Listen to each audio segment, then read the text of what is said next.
We are on the brink of a mental health crisis, and this is why I am so appreciative of the folks over at BetterHelp. They provide the largest online counseling platform worldwide. They change the way people get help with facing life's challenges by providing convenient, discreet, and affordable access to licensed therapists. BetterHelp makes professional counseling available anytime, anywhere, through a computer, tablet, or smartphone. Sign up today. Go to BetterHelp.com and use the promo code SolvingHealthcare and get 10% off sign-up fees. COVID has affected us all, and with all the negativity surrounding it, it's often hard to find the positive. One of the blessings it has given us is the opportunity to build an avenue for creating change, starting right here in our community. Discussing topics that affect us most, such as racism in healthcare, maintaining a positive mindset, creating change, the importance of advocacy, and the many lessons we have all learned from COVID. If you or your organization are interested in speaking engagements, send a message to quadcast99@gmail.com, reach out on Facebook at Quadcast, or online at drkwadwo.ca. Welcome to Solving Healthcare. I'm Kwadwo Kyeremanteng. I'm an ICU and palliative care physician here in Ottawa and the founder of Resource Optimization Network. We are on a mission to transform healthcare in Canada. I'm going to talk with physicians, nurses, administrators, patients and their families because inefficiencies, overwork, and overcrowding affects us all. I believe it's time for a better healthcare system that's more cost-effective, dignified, and just for everyone involved. Quadcast Nation, welcome back. We are in full effect representing. I don't know what we're representing, but I'm feeling good today. We got Joy McCarthy on the show today. She is the founder of Joyous Health, an award-winning certified holistic nutritionist, 3 cookbooks in the mix, and she is coming on to talk about wellness, pillars of wellness, talking about how we need to think about how we fuel our body, think about our gut health, getting out in nature, how we create healthy habits. So many good things. We cover a lot here, including how protein intake. We talk about the importance of sleep, and we hit it all, and it was fun. We joke around a little bit. She's a bit of a character, and I really love her content. You see a lot of what they throw down. Joyous Health on all social media platforms, including IG, is probably where I think we connected first. Yeah, she's great, and the knowledge that she throws down is insane. So without further ado, actually, before jumping on, I got to point y'all towards Solving Wellness. This is an online platform where we're offering workouts, yoga sessions, nutrition tips, mindful meditation, cognitive behavioral therapy, all these methods and talks about how to manage stress, solvingwellness.com. Check it out. We're also got our Facebook group, and you know what we're doing? You can say it with me. We are changing the boogie. You know what I'm saying? Anyways, without further ado, let's talk to Joy McCarthy. Quadcast Nation, listen.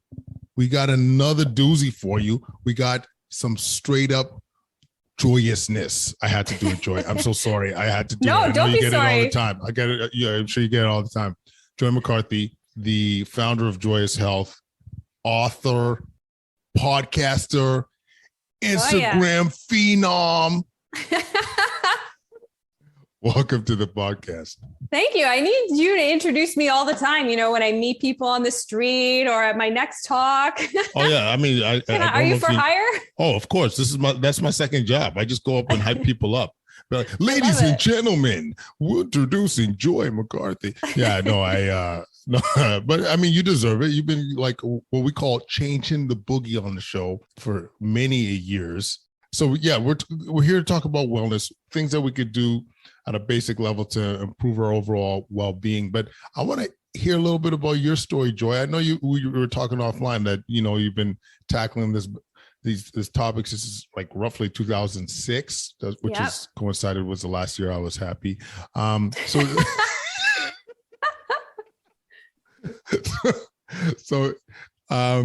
tell us your story. What got you into the field? Yeah, so I had a lot of health issues myself in my late teens and early 20s. And I went from doctor to doctor, specialist to specialist. Everyone wanted to help me, but I wasn't getting anywhere other than sicker. I was taking different medications for digestion, for hormones, for anxiety. My hair was falling out. Basically, the problem was that my hormones were very imbalanced. So I was experiencing a full array of different symptoms with like nothing, you know, there was no like label for it. Like, I don't know what to call why you have anxiety, you have gut health issues, your hair is falling out, you don't get your period. Basically, I was a mess. But if you looked at what I was eating and how I was living my life, it, just didn't really make sense. So, I went down this path for quite a few years. And I remember I saw an endocrinologist who recommended that I take a new sort of birth control pill. And that would be the thing that was going to balance my hormones and make everything better. And by this time, I was obviously frustrated because, as a young woman, as you can see, I have a lot of hair, but I had maybe thickest hair. That's the thickest hair, I must say. I've got a lot of hair. Planet. It's amazing. But back then, I had maybe a quarter of the hair that I have on my head now. So I was very motivated to get better. And so when this doctor, she was great. And by the way, my family doctor was so great. Like he was always sending me to specialists and always trying to help me. But there was I wanted to get to the root cause because that's so much of like what I grew up with. Like, why is Joy not well? So I kind of came to a fork in the road when I was recommended to take this new birth control pill because I was just frustrated. I was like, how is this going to fix me? What if one day I want to get pregnant? What does that mean? Well, you can go off the pill. Okay, well, does that mean I'm still going to have hormonal imbalance and have all these health issues? Well, I don't know.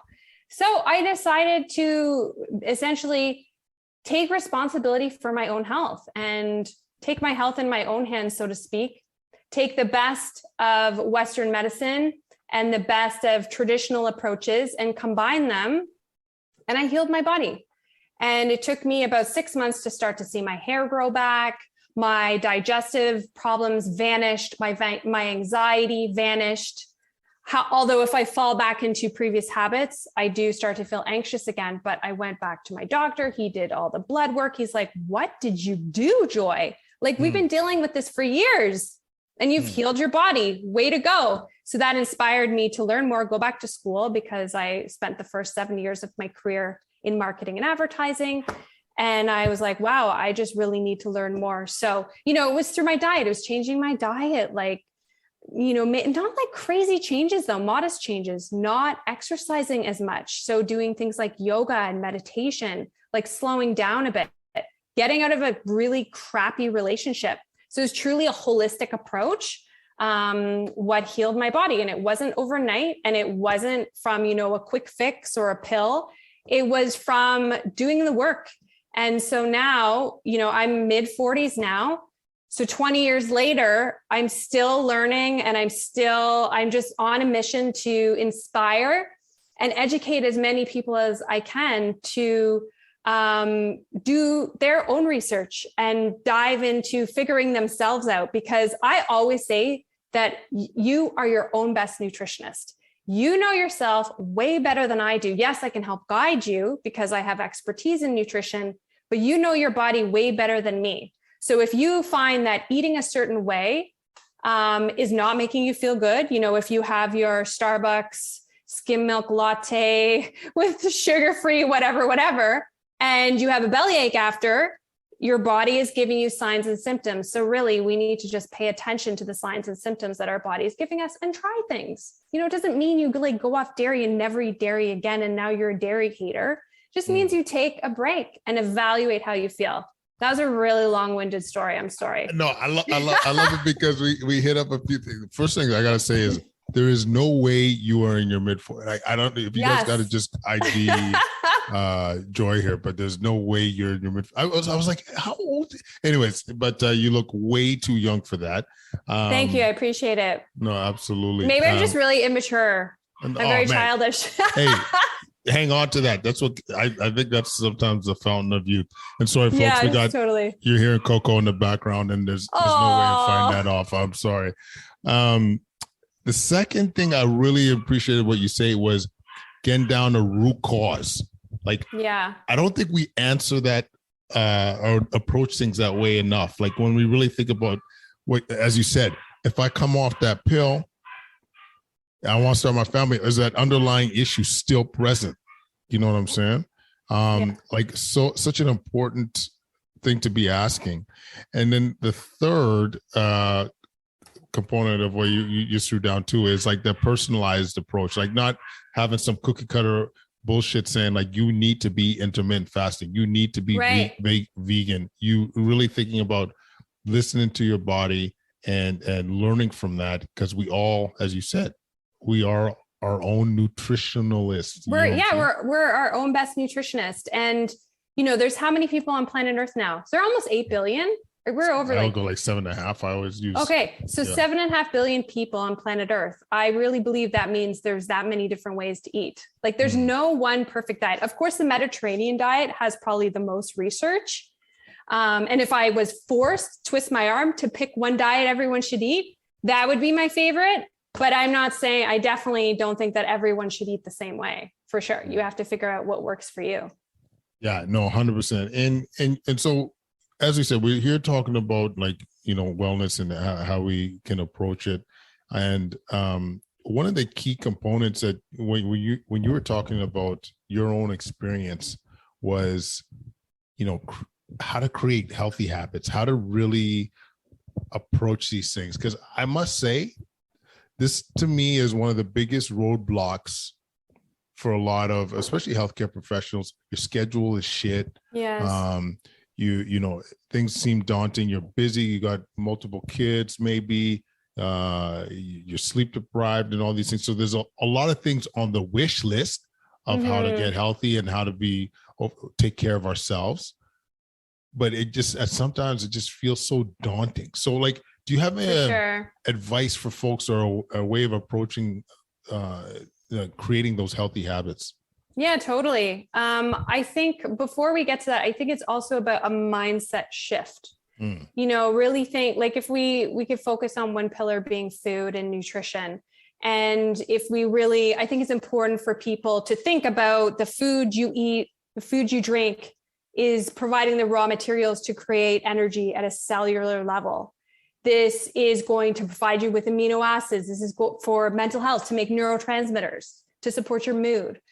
This food I'm going to eat is going to nourish my gut microbiome, which is going to support my immunity, which is going to support my mental health, because we know that every class of neurotransmitter manufactured in our mind is also manufactured in our gut.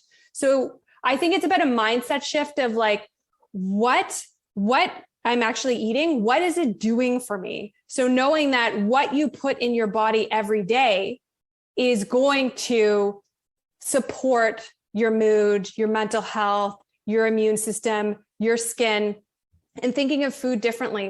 Every time you eat, is this food fueling me or is it not? So, having that mindset shift and putting yourself first has so many benefits. Because as soon as you even just get a smoothie in first thing in the morning, on Sunday nights, take 7 mason jars and pack in a mason jar all the ingredients you want in your smoothie, or a freezer bag, even though I don't like plastic, but whatever, let's just say freezer bag or mason jar. Put all your ingredients in for your smoothie, your avocado, your spinach, your banana, your frozen blueberries, your protein powder, your oat milk, whatever milk you use. Put 7 of them in the freezer. In the morning, just dump that into your smoothie, blend, boom, you have a delicious breakfast, and you barely had to think about it because you only thought about it on Sunday. But you've now set the stage for the day. You've got one thing right. And I think for someone who's not doing anything right now, they feel like lost. They feel like, I'm just not doing anything good for myself. I think just starting your day with something good, setting the stage for the day, getting protein in your body first thing in the morning makes a huge difference. And then you want to do more good things for yourself, because I feel like when you do one good thing, that gets you on an upward trajectory of, I did this, good. I feel good. Now on my break, I actually want to go for a walk around the block. Like you're priming yourself for like, I was going to say it again, joyousness. Yeah. Sorry, that was unintentional pun. No, I'm all about it. Yeah. I actually love my name, so I don't mind it at all. But I like that a lot. Like, I mean, in terms of like the example you used for the smoothies, like I actually like the idea, just help yourself win. Like, take away some barriers. So having, I love that Sunday, just putting all the prep you need to make it as simple as possible. I often use that. I had a post a while back about, I like to work out. And so I often will put my kettlebell right beside my bed. First thing I see when I wake up. And so it's just kind of like I'm primed to go, you know what I mean? And I like that idea of how it can propel into other healthy habits. When you start the day off right, you tell yourself, man, I'm winning today. You know what I mean? I feel real good today. Like just, eating well. You started the day eating what you were planning to eat, having that more energy to kind of propel things. And just, it's kind of funny how like a little nudge, like a little step. So even if you start with just that Sunday prep, that alone has created such a cascading positive impact, Yeah. So I really think that's a smart way of approaching. And it boosts your confidence because you're like, okay, I did like one thing good. And now I'm going to work out at the end of the day. Okay, that's two things. But, I know we were talking a little bit before we started recording, and I think it's really important that people, really have acceptance and awareness of your starting point. And I think this can be tough for a lot of people because, let's look at the January resolutioners, all the people who get, the membership at the gym. They go hard for January and then they never go again because they just burn out, right? Mm-hmm. They end up getting sick because they worked out too hard and weren't nourishing.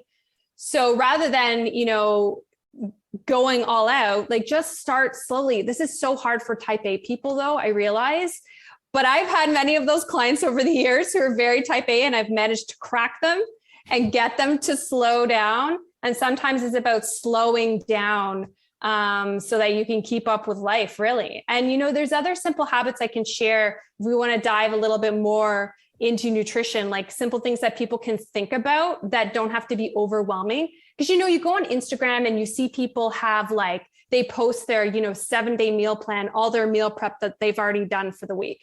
And I don't know about you, but that definitely overwhelms me. I get inspired by it, but at the same time, I'm a nutritionist. I do not meal prep like that. Mm-hmm. At all. Where was I going with this point? Hang on. I kind of lost my train of thought here. I'll get you back on point. You're talking about whether, to get into more of the nutrition. Yes. Yeah. I know what I was going to say. So, really think about it. So it doesn't have to be that. You don't have to be that Instagram beautiful meal plan of 7 days. All the meals are made ahead of time. It can be something simple like, okay, I'm going to get my smoothie right every day this week.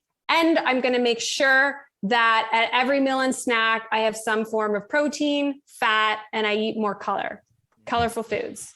I interviewed a really great naturopath whose expertise, she does research on the microbiome. Mm-hmm. And I interviewed her on the microbiome.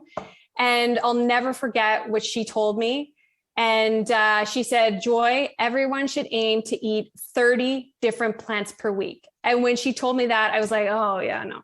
My listeners are not going to appreciate this. They're going to be like, this lady is crazy. Does she do anything other than cook food or garden? So she said, no, Joy, just wait a second. Please let me tell you how this works. So obviously we want to eat more plants to support our gut microbiome, getting more fiber. This is all stuff I'm sure you talk to your listeners about the importance of eating fiber and all of those benefits, supporting our microbiome. But when it comes to 30 different plants, it seems overwhelming, but it's not. This could be if you had a bagel for breakfast that had rosemary in it, it had garlic. Say it's an everything bagel. Okay. Mm-hmm. The garlic, the rosemary, the whatever flour it was made from. Maybe you had it with some arugula on your egg, or you had some sliced tomato. Maybe at, lunch, you have a smoothie. Maybe at dinner, you have some asparagus. You have some pesto on your salmon, store-bought pesto. Like you're already at 12 different plants for the entire day. So trying to get 30 different plants, because the idea is to get more color into your diet, because color is a cue for health. Color equals phytonutrients. Phyto is plant, nutrients. There are over 23,000 phytonutrients in plant foods. Phytonutrients give foods their color, their taste, and their texture, but they're also incredibly beneficial for our well-being and have so many roles. So if we just simply eat more colorful plants, we're going to be eating more phytonutrients and greatly benefiting our health. Wow. I don't want to digress too much, but what about these cats that are like, I'm a carnivore. Like we just interviewed a guy that our first carnivore diet person. It's very compelling. You know what? I'm not going to lie. Like, I always listen to this podcast, the carnivore diet guy. I always find it very compelling. However, I just don't think the research has been around long enough to say that, we should just be only like the carnivore diet's pretty hardcore. Like, it's like literally just eat animal foods and nothing else. Yeah. And so my question is, okay, so what about all the phytonutrients? Yeah. Those 23,000 phytonutrients you're missing out on. What is the fuel? Now I know they have answers for that too, but what is the fuel for your gut microbes? Yep. Right. So those are my questions. But I think, when it comes to these different diets, and for your listeners as well, who may have heard that carnivore diet person, I think you got to just take the best of like all the little bits of nutrition advice you get, and the best of all the different diets, and figure out what works for you. Yeah. No, it comes back to that always, right? Like what's going to be your magic? What's going to be ideal for you? It's funny. I've been trying to get a good microbiomist on the show. We haven't really covered this actually. And to me, it's this mystery. Yes. I have some people I can recommend for sure. We'll chat offline for sure. But there's a couple points that I think we should jump on, though. It's overall with that theme of slowing down. I think, this was one of the very few advantages of the pandemic when people did have time, was to actually like slow down and really reflect. And, I do think in this, especially in healthcare professionals, a lot of type A's, when they see a goal, they want to go at it as quickly, aggressively as possible. And as you said in the beginning, when you were working out like crazy, sometimes you get negative impact. Like recovery is probably one of the most underestimated, undervalued, issues when it comes to athletic performance or just overall well-being as well. So I think this is something that needs to be highlighted for a lot of us, taking that time to slow down and think about how you want to slow down. Like, that could be a walk in nature, it could be meditating, it could be like taking the time to cook, just anything where you get to just be with yourself, be with your thoughts. I think that's a great point. The other one, that whole idea of like where people are starting from, totally underappreciated. You know what I'm saying? Like I'm not a personal trainer, but sometimes you'll see these cats at our gym and they got somebody that's weighing in at about 270, and they are in that first workout just exhausted. They're done. And like, I don't know, like I just feel like you're not setting them up for success. Right. You know what I mean? Like, so I really think that was important. And the last thing about your rant that I liked was the protein. Yes. I want to highlight that a little bit and maybe get you to dive into it a little bit. But protein, I think it's like, if I'm a big fan of Ted Naiman's stuff, and he was really emphasizing how like we really need to amp up our protein intake. Probably even like based on the food guide, we probably are way under proteinizing. It's a word I just made up, proteinizing. I like that word actually. And so I was going to pick your brain, Joy, about some of the not only the benefits, but like ways people can amp it up, like different, because not everyone wants to throw down 9 pieces of chicken breast during the day, but you know what I mean? So like, what are some of your go-tos for protein intake? Yeah, I love eggs. I think eggs are great because they're a relatively low cost, high source of protein. You know, depending on the size of egg, you might be getting 6.5 grams of protein per egg. Plus you're getting essential fatty acids, you're getting choline for brain health, lecithin. You're getting it's such like a simple superfood. So I'm a huge fan of eggs, and I do recommend looking to get some source of protein at every meal and snack, because protein really helps to balance your blood sugar. Because the problem with carbs, we need carbs, of course, we need to eat carbs, but a lot of us are eating starchy, crackers and chips and baked goods with very little fiber. So when we eat carbs with very little fiber and no protein, our blood sugar rises quickly. Okay, so we have that quick burst of energy, but then we're always going to have that crash, often have a crash. When insulin secretes often brings blood sugar too low, then we're craving more. So we have this yo-yo effect throughout the day, affecting our energy and our vitality. Whereas if you just add some protein, like if you use the example of say you're having white pasta for dinner tonight, of course, there's better choices than white pasta, but you know what? If you just add some grilled chicken or some canned salmon, some chickpeas, not all together. These are just different options, because that would do that all together. I don't give a damn. I'll throw that down. A little cheese in there. Okay, too. but if Actually, those are just options, yeah. Salmon. Yeah. So if you, so let's say you're having a pesto pasta. You add some pesto. You add some salmon. Okay, so you've made a huge difference. You've lowered the glycemic load of that meal substantially just by adding protein and then adding some fat to it. So simple. So I'm not, I in terms of what kinds of fat what kinds of protein, I like to work with all different people. So, as much as I like to say, choose some animal proteins as well. The reality is there's lots of people who are vegan and vegetarian. So making sure you get a variety of different types of proteins if you are vegan or vegetarian. Tempeh is a great source.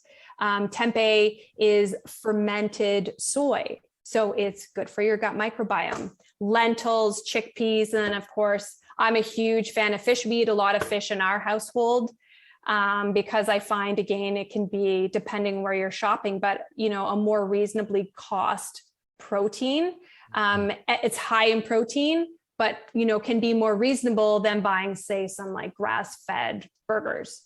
When it comes to red meat, like I do as a nutritionist, my daughter loves a good burger. She's 6. She'll never pass off. My husband and her love their burgers. But we don't eat a ton of red meat, only because we're aiming to buy the best quality and it's not cheap. So, we get our meat from an online, it's called Sunday Farms, and it's all local farms in Mennonite country, and many of them farm grass fed. So, it's more expensive than, say, just going to the grocery store and buying factory farmed. So that's why we eat a little bit less of it.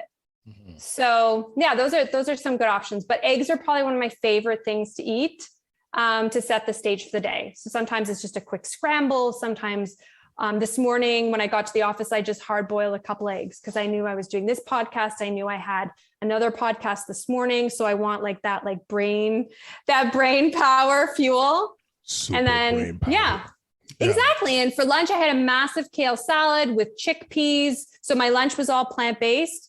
And then dinner, I'm going out to a Greek restaurant with some girlfriends tonight. So I don't know what I'll eat, but it's going to be delicious. Girls are going out tonight. No, exactly.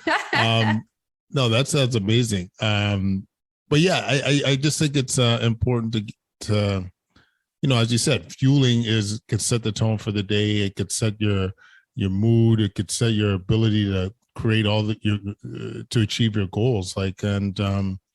Thinking about ways that you could avoid those sugar highs or those high glycemic spikes. Yeah. That's why I'm a huge fan of protein and thinking about how you're going to intake it. And because I often get that question, how much do you need? And, you could Google it and there's a lot of different numbers. I hate telling people numbers. Actually, whenever people ask me that, I say, you know what, I'm not going to tell you because I don't want you to be nutritionalizing your food like that. Just like I don't want people to count calories, just focus on really good quality food. When you're focused on food quality, you have to worry less about calories. If you focus on quality, you worry less about sugar because really good quality food isn't packed with all these additives and refined sugar. So really focusing on quality. I mean, if you actually approach this, I often say it on the show, the 80-20 of nutrition is if you can really avoid just processed shit. Yes. You would be miles ahead. And, it's really good advice. Like it sounds easy, obviously, but like, you think about the meal section of that grocery store, cereals, Right. crackers, chips, everything that tastes good and that's addicting. And don't get me wrong, you hit me up with some chips and salsa and shit. I'm definitely like, I have a salty, that's my thing for sure. I'm like I'm salty foods. over sweet. Yeah, for real. So Joy, we talked about, ways of creating some healthy habits, how that catapults things. We talked about how important gut health is. Talked about how, nutrition, how it's an important pillar. Any other key components that we could talk to about, in regards to our healthcare professionals in terms of trying to harbor that wellness to really try and make ourselves more resilient? Yeah, totally. Yeah. And that's a great word, focusing on getting we want to be more resilient so that when stress comes our way, we can deal with it. Right. Because, that's one thing that I often see. I don't see clients one-on-one anymore, but I often used to see that the ones who, have their practices in place and their pillars can deal with a lot more stress than other people who, get so, create so much anxiety for themselves. So something else that to think about for your listeners is, and it goes with this theme of slowing down, is, how looking at ways to bring more mindfulness into your day. So can you just take 2 minutes, when you sit down at your meal tonight, take 2 minutes or not even 2 minutes, 1 minute, just to be grateful for your food. Think about where your food came from, practice gratitude, say to something that we do. We're just a family of 3, but we like to do rosebud thorn. So rose is something really great that happened today. Thorn is something that didn't go our way, which is how I find out all the stuff that happens on the playground. And bud is what we're looking forward to. Now, if you don't have a family, I think just, taking 5 minutes of quiet time every day. I like to take 5 minutes to meditate before I start my day in the morning. And I have a hectic life. It's busy just like everyone else. But you know what? Just taking that 5 minutes when I get to the office, I pop in my earbuds and I'll just do like a free meditation on YouTube or one of the apps that I use. And just taking those 5 minutes, like how having that smoothie at breakfast really sets the stage for the day, because we need more quiet time. We're so uber connected. So taking that time, maybe that for someone that looks like not going on their phone first thing in the morning, like not checking their messages until like 9 a.m., until after they've had some time to themselves. So just, I think finding moments of mindfulness throughout the day is so key for our mental health to reduce stress and help us be more resilient. I am a big fan of this. I'm curious. So you, just on a personal tip, you like the guided meditations, eh? Like you'll just throw it out. It depends on my mood. It depends on my mood. Like I really like the Calm app. Do you know the Calm app? Yes, 100%. Yeah. I go on fits and spurts with that. Like I'll do it for like 4 months straight. And then I just want like more so just like music to do my own. Kind of depends like what mood. But yeah, I do like guided meditations. And I think that's a good starting point for people who find meditation intimidating, having someone guide you through it. As someone else I really love, if you're into meditation, check out David J.I. on YouTube and on Instagram. He has so many free meditations. I swear if God had a voice, it would be his voice. Anyways, this guy is amazing. Check him out. What about you? Do you like guided meditations or just like having quiet time? Actually, I'm straight away from the guided ones. Actually, I feel like You're a pro now. Like a black unicorn. No, like there's a white unicorn if you're black. I don't know. Yeah, it's not because I'm a pro. It's just I find it distracting. Sometimes the voices are like annoying. Yes, listen totally. to this guy, sounds like I don't know. Yes. I agree. Nasally, or sounds like he needs to adjust their microbiome. But you got to find a voice you like. That is so key. Yeah. So like, my favorite these days is I'll just use my Apple Watch, and it'll have the breathing cadence, the breath cadence, and I'll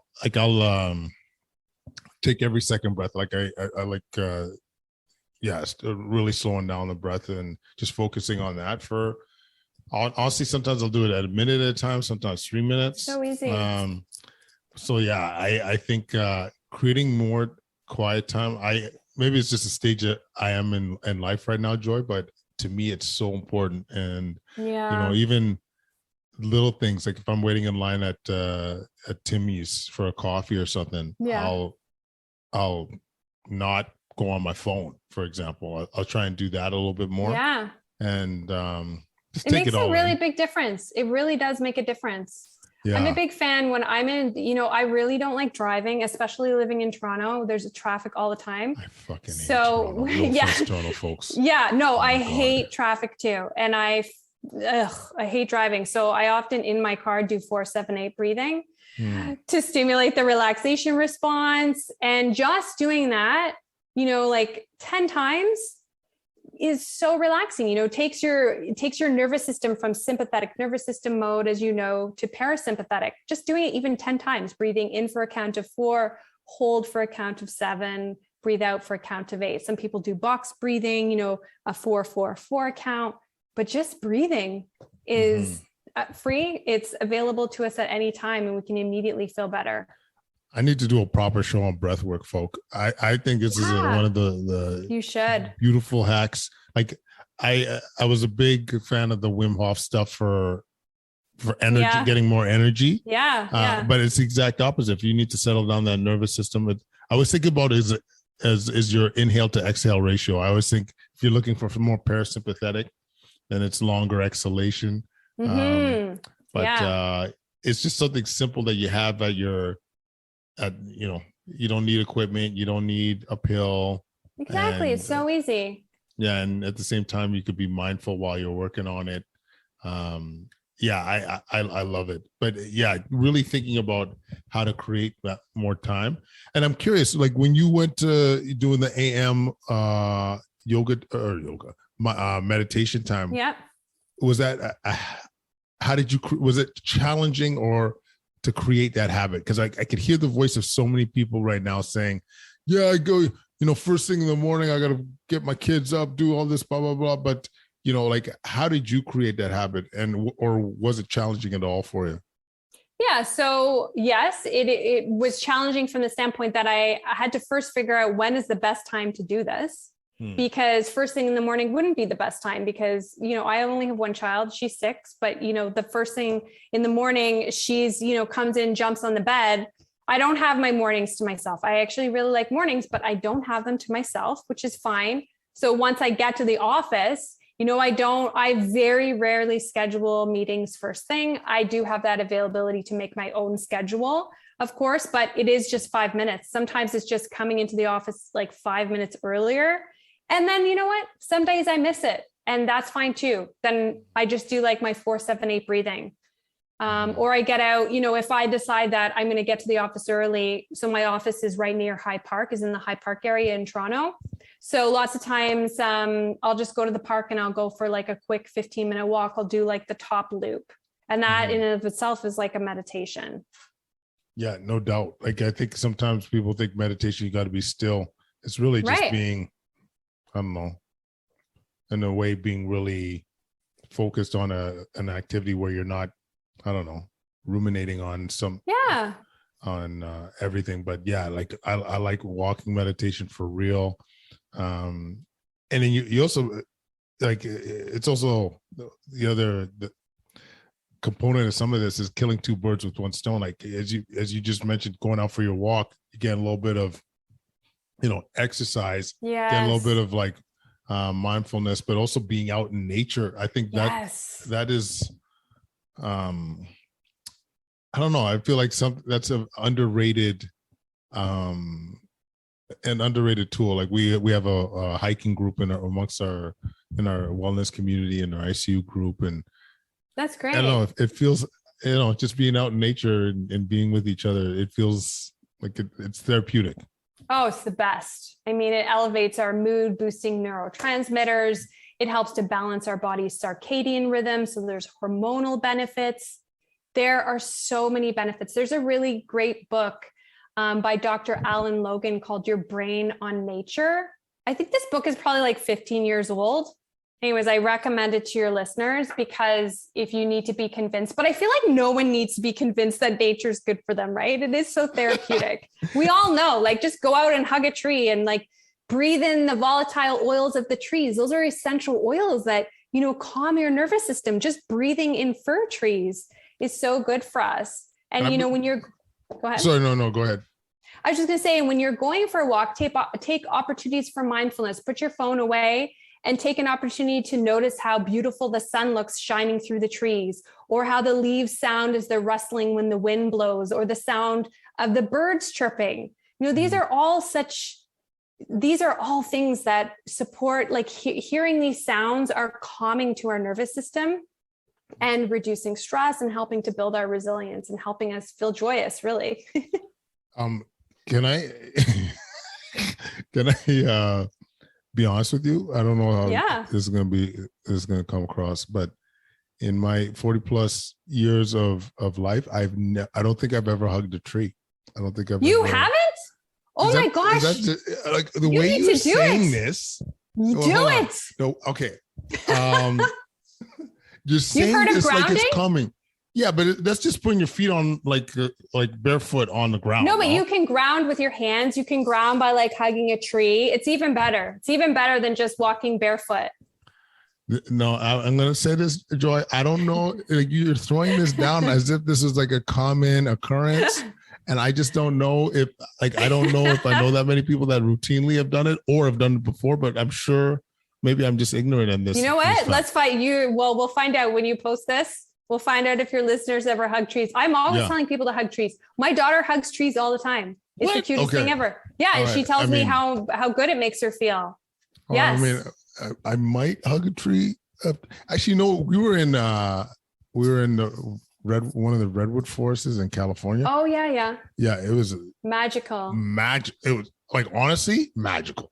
Trees are amazing. They actually are. If you actually sit there amazing. And like really, like I was thinking as you're talking about when you walk in nature, like one of my favorite things to do is just like look up and look at the trees, watch them swaying with the wind, and you really realize how majestic they can be. But I've yet to hug a tree. And okay, so I want you to do that, and then let me know how you feel.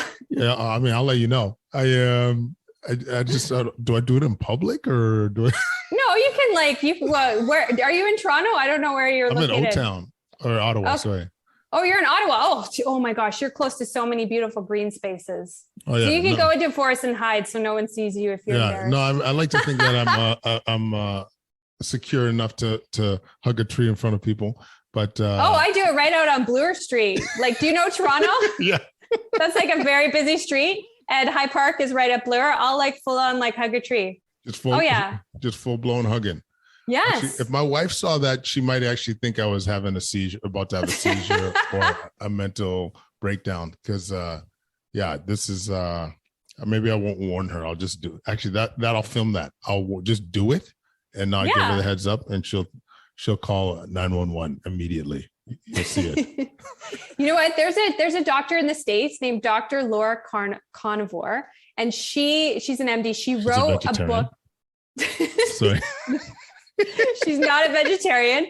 She's a medical doctor like yourself. Okay. And she wrote a book about the power of grounding and how there's so much research. And she's talking about like touching a tree, hugging a tree.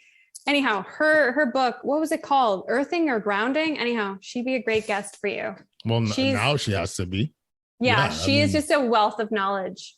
Wow. Like, I mean, this is my favorite part of doing episodes like this. You take the takeaways. Like, there was some stuff we were covering, like we obviously know about, but this is Dr. K going to be throwing down some tree hugging in the next 24 hours. It should be interesting. So other pillars that I think about, I wonder your perspective. and you could go in any order. I think about sleep. I think about movement and exercise. I'm a big fan of resistance training. Me too. So yeah, what are your thoughts on any of those bad boys? Okay, well, we can talk about both. We can talk about resistance training. I'm with you there.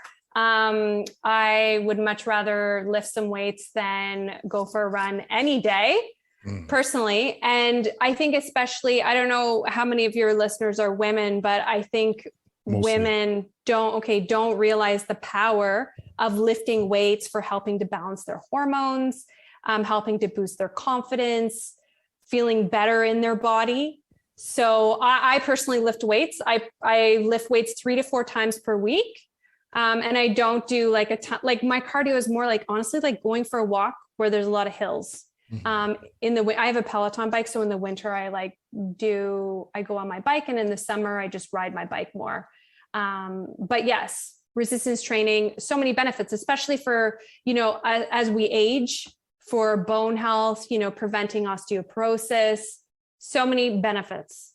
You're a big fan of lifting weights? You mentioned you have a kettlebell at your bed. Yeah, no, that's my foundation for me. Like I've been doing that since 18 years old, and I like it for the natural health benefits, but also the mental health. Like, yes, pushing weight sometimes, like when you had a tough day at the office or at work, and you just, once again, your focus is on trying to achieve your goals or whatever those goals might be that day, and you leave there feeling energized, feeling like a sense of accomplishment at times.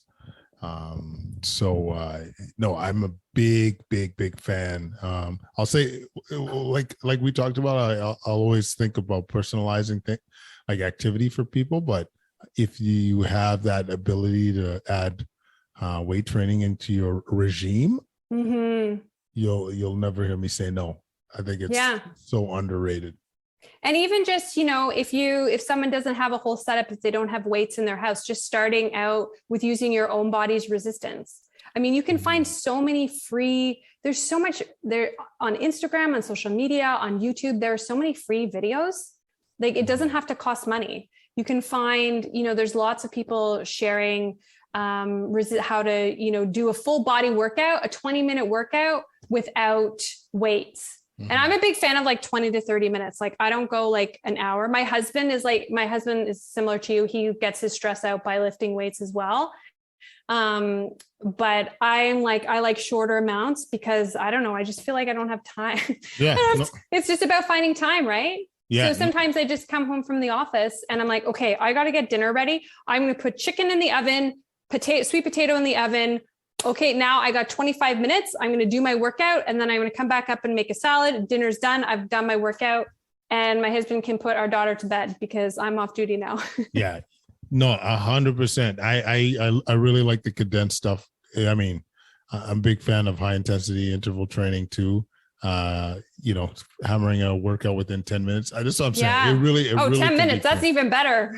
Yeah, no, it really could be personalized, and and actually, if I was to say number one activity for me would be lifting weights. Number two, though, is for sure interpretive dancing. Like, that is gotta be the you don't know me well enough. I'm totally joking. I thought you were dead serious. I don't know. I was gonna say I like dancing too. No, I like dancing. I don't really know what interpretive dancing means, but I don't really know either. Maybe you're interpreting, I don't know, the feelings that are in the room is. If there's a lot of anxiety, you're just a bit sporadic. But I'll just straight up dance, no interpretive dancing. Us too. We love dancing. Yeah. We always play music when we're making dinner, and then after dinner, my daughter likes to have a little dance party. Yes. She loves dancing. So, and then sleep. You mentioned sleep. That is such an important pillar, and I feel like nature. You mentioned that nature is so underrated. I feel like sleep is so underrated. I really did not value sleep until I would say my late 30s, early 40s. And as I got older, I'm like, you know what? If someone wants to get together for dinner, I am A-okay to have dinner at 5 or 6 so I can be home and go to bed. I'm definitely not a night owl. I'll put it out there. I'm happy to be It's out home there. and like preparing for bed at like 9:30. Like I'm not in bed at 9:30, but my routine is like sacred because you know what? From the time I get up in the morning, it is go nonstop busy. So I need to always make sure that that 8 hours of sleep I get is like, it is so sacred to me. You rock 8 hours on a regular? Yes, I do. Wow. That's 7.5 to 8 hours. When I get less than 7, women, I think definitely need more sleep. But when I get less than 7, I'm definitely cranky. Yeah. Wow. I cannot exist on like under 7 hours regularly. No way. Yeah. No, I mean, you're hitting your milestones. There's my goals and then what is reality. And yeah, for sure. yeah, but how many hours do you sleep? Yeah. I mean, life of a ICU doctor, it's kind of, oh, right. you know what I mean? Yeah, you're definitely not the same, I'm sure, as my luxurious 8 hours. Yeah, no, I mean, when I'm off, we're getting closer to what I'm supposed to be, but like, our youngest is almost 4. Okay. And so like, there's still challenges that way, but, and the puppy has ruined shit. Oh yeah. Coco. That's sleep, please. That is, and stop peeing puppies in the are house. a lot of work. Yeah. Puppies are so much work. Yeah, no, Yeah. I told my wife, I'm like, this is gonna break us. You know, it's gonna get easier. It's gonna get easier. My friend, like 2 months ago, she got some sort of poodle mix, and she was like, "Joy, this is a crazy idea. Like, it's not good in our household right now." Yeah. And whatever. Now she's like, "Oh, it's so great." Yeah, no, 2 months in. I hope, yeah, we're relying on that. And, yeah. But yeah, that's why, as I said before, 2006 was the last time I was happy. But yeah, no, it's getting better for sure. Is there any other pillar or a component that we haven't addressed? I feel like we've hit the major pieces. Joy. Yeah, I think so too. Yeah, I don't think there's anything major that we missed. I think those are the key things. And, you know, for listeners, it doesn't mean you have to do everything. Like, just if you're doing none of those things, just pick like one thing. Maybe you decide that you want to get a better sleep. So you're going to have some evening rituals. Maybe you don't check your phone past 8 o'clock. And you drink, a calming tea that doesn't have caffeine before bed. There's different things that, I would say for your listeners, like, just pick like one thing. Maybe it's making that smoothie. Maybe it's getting outside in nature. Maybe it's doing the box breathing. Mm-hmm. Just pick like one thing. If you're already doing one thing, pick 2 things and then kind of build from there. I like it. Keeping it simple, building momentum, and ultimately becoming just a sound warrior, or a sound resilient warrior, step at a time. Joy, this has been awesome. Yeah, it's so great to chat with you. I love your energy. Oh, thank you. It's been great connecting with you. Like some of the stuff I think will be new to our group, but it's just one of those things that it's just, we need that reminder constantly to take care of ourselves. Yes. And realizing that there's not a cookie cutter way of doing this. Find a way that works for you, build towards it. And Joy, this has been tremendous. I really appreciate all the advice and all the sound tips. Before we jump off, how do people get a hold of Joy and Joyous Health? Yeah, so you can find me on Instagram at Joyous Health. You can find my blog, which is joyoushealth.com. You can find, just got on TikTok like 2 months ago. What? I feel like a really old person on TikTok, by the way. Hey, I'm on there too, so I feel. Are you okay? Yeah. Okay, I'm trying my best. I just started, so I'm like, oh my gosh, I feel like it's such like. It's the new black. It's a new black. Yeah. So wherever social media is, you'll find Joyous Health. So if you are looking for more inspiration, healthy recipes, come find me. And you'll find the cookbooks there too. I have 3 cookbooks. Yeah, that's what I'm saying. Thank you so much. Thank you so much. This is a great chat. I look forward to connecting soon. Awesome. Bam, bam, bam. That was it. Quadcast Nation, tell me that wasn't joyous. I keep calling it joyousness. Yeah, joy was an absolute joy. I'm going to stop saying joy to the world. Follow us on Instagram, TikTok, Facebook, Twitter, YouTube at Kwadcast. Leave any comments at kwadcast99@gmail.com. Leave that 5-star rating, folks. Leave that on Spotify, on Apple, wherever you listen to your podcast, because it helps with the visibility of the show. And how can we change the boogie without that visibility, yo? Check out solvingwellness.com and listen and connect again real soon. We love you. Thanks for all the support.